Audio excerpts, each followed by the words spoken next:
Lockdown में school बंद होने के बाद सरकार ने बच्चों को घर बैठे पढ़ाने के लिए जो ऑनलाइन तरीका अपनाया था, वो अभिभावकों को रास नहीं आ रहा, जिसके चलते सरकार के इस तरीके को हाई कोर्ट में चैलेंज किया गया है। याचिका में कहा गया है कि ऑनलाइन पढ़ाई के लिए स्कूलों द्वारा कोई समय निर्धारित नहीं है। ऐसे में लगातार कंप्यूटर और मोबाइल पर 7-8 घंटे काम करने के बाद बच्चों के स्वास्थ्य पर बुरा असर पड़ रहा है। हालांकि इस पर हरियाणा शिक्षा मंत्री कंवरपाल गुर्जर कहते हैं कि ऑनलाइन शिक्षा कराने का शौक नहीं, ये उनकी मजबूरी है। बच्चे घर पर खाली नहीं बैठे, इसलिए इस प्रक्रिया को अपनाया गया था। इसके अलावा उनके पास कोई विकल्प नहीं है। ऑनलाइन एजुकेशन की बात है, जो याची है फिर वो मैं बता दे कौन सा तरीका है उसके पास, वो मैं समझा दे कि मेरे पास एक और नया तरीका है, कौन सा तरीका उसके पास है वो मैं बता दे कौन सा तरीका है। तो मैं समझता हूँ कि इसके अलावा कोई विकल्प नहीं। मतलब ऑनलाइन एजुकेशन देना वो हमारा शौक नहीं है, ये तो हमारी सब मजबूरी है।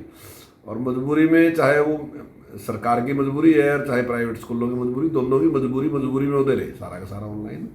ये कोई शौक नहीं है। जैसे ही मान लो स्थिति ठीक होती है तो निश्चित तौर से ऑनलाइन को हम बंद करेंगे और सीधा देंगे। और अगर इसमें कुछ जो भी काम करते हैं ना जी, उसके पॉजिटिव और नेगेटिव जो है ना जी, वो बाद में आते हैं सामने कि इसके ये चीज़ पॉजिटिव है, इसकी ये चीज़ नेगेटिव है।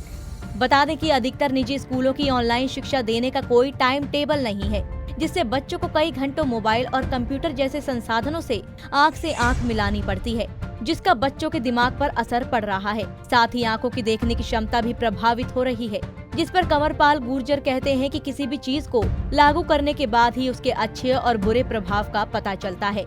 नेगेटिव असर को देखते हुए हमने ऑनलाइन प्रक्रिया के समय को कम कर दिया है।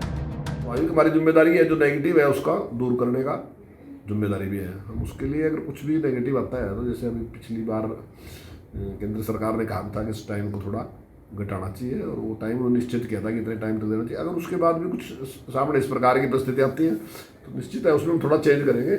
लेकिन ऑनलाइन एजुकेशन जो है वो कोई हमारा शौक नहीं है, ऑनलाइन एजुकेशन हमारी मजबूरी है, इसलिए हम उसका इस्तेमाल कर रहे हैं ताकि बच्चे बिल्कुल खाली ना रहे, कुछ ना कुछ तो पढ़ाई करें। डॉक्टर से भी एडवाइस ली जा सकती है कम से कम कितने घंटे हो बच्चों का स्वास्थ्य या मन तंदुरुस्त रहे।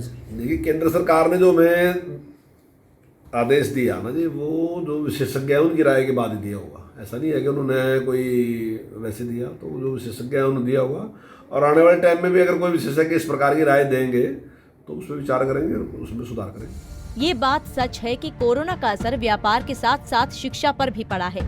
इसकी भरपाई करने के लिए सरकार ने भले ही ऑनलाइन प्रक्रिया को अपनाकर अपनी पीठ थपथपा रही है, लेकिन ऑनलाइन प्रक्रिया जहां एक तरफ बच्चों के स्वास्थ्य पर बुरा असर डाल रही है, तो वहीं कुछ ऐसे भी बच्चे हैं जो इस ऑनलाइन शिक्षा से वंचित हैं, क्योंकि आर्थिक स्थिति कमजोर होने की वजह से उनके पास मोबाइल और कंप्यूटर जैसे संसाधन नहीं है।